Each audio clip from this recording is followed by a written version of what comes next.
Nothing can be more frustrating when you sit down to watch one of your favorite programs on Crunchyroll app and you run into issues streaming it. Well, in today's tech video, I'm going to show you how to fix Crunchyroll app if it isn't working on your Sceptre Smart TV.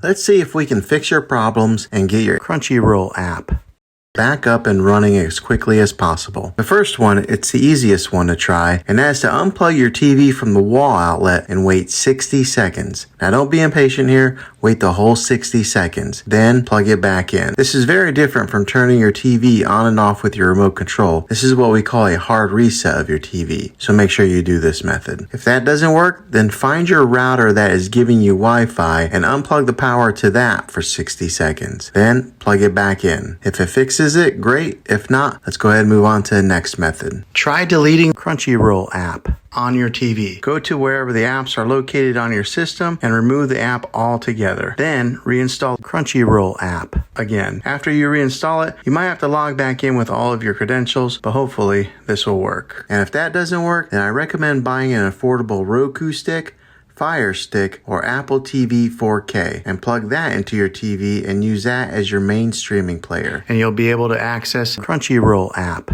that way. I'll put links in the description down below of where you can get one. Well, hopefully this video was helpful for you. If it was, go ahead and click a thumbs up on it. Go ahead and subscribe to my channel. I make tech videos all the time, and I would love to have you back in the next one. Take care.